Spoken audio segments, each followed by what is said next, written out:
Hello guys, welcome back Priya farm YouTube channel.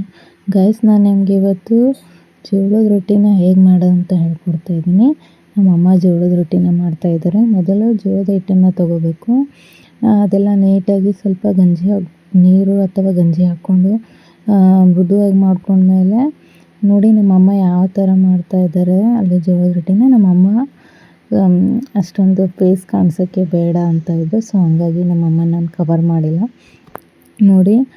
ಆಮೇಲೆ ಯಾವ ಥರ ತಡ್ತಾ ಇದ್ದಾರೆ, ಸ್ವಲ್ಪ ಸ್ವಲ್ಪ ಜೋಳದ ಹಿಟ್ಟನ್ನು ಹಾಕ್ಕೊಂಡ್ಬಿಟ್ಟು ಅದೇ ಥರನೇ ತಟ್ಟಬೇಕು. ಇವಾಗೆಲ್ಲ ಬೆಲ್ಲುಣಿ ಇರುತ್ತಲ್ಲ, ಅದು ಚಪಾತಿ ಮಾಡೋದು ಅದರಲ್ಲೆಲ್ಲ ಮಾಡ್ತಾಯಿರ್ತಾರೆ ನೋಡಿ. ನಾವು ಸೌದೆ ಒಲೆ ಮೇಲೇ ಯಾವಾಗಲೂ ರೊಟ್ಟಿನ ಮಾಡೋದು.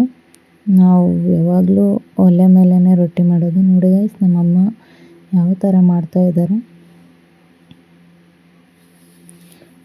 ಗೈಸ್, ಪ್ಲೀಸ್ ಸಪೋರ್ಟ್ ಮಾಡಿ, ಸಬ್ಸ್ಕ್ರೈಬ್ ಮಾಡಿ, ಇಷ್ಟ ಆದರೆ ಲೈಕ್ ಮಾಡಿ, ಶೇರ್ ಮಾಡಿ, ಕಮೆಂಟ್ ಮಾಡಿ ಗೈಸ್.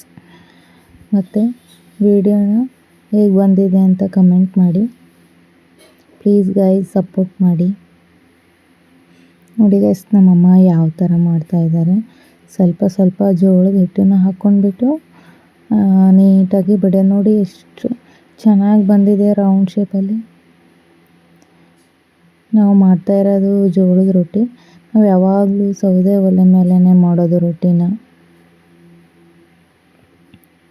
ನಾವು ಡೈಲಿ ನಮ್ಮಮ್ಮ ಡೈಲಿ ಏನಿಲ್ಲ ಅಂದರೂ 20 ಅನ್ನಷ್ಟು ರೊಟ್ಟಿ ಯಾವಾಗಲೂ ಮಾಡ್ತಾಯಿರ್ತಾರೆ.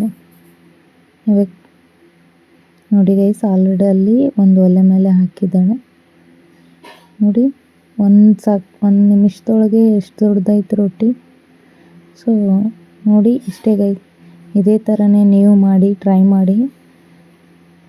ಮತ್ತು ಯಾವ ಥರ ಬಂದಿದೆ ಅಂತ ನೀವು ಕಮೆಂಟ್ ಮಾಡಿ ಗೈಸ್.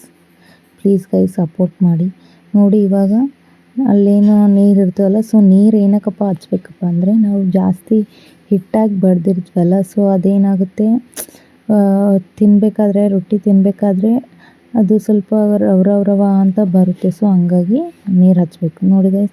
ಫೈನಲಾಗಿ ಈ ಥರ ಬಂದಿದೆ ರೊಟ್ಟಿ ನೋಡಿ ಗೈಸ್.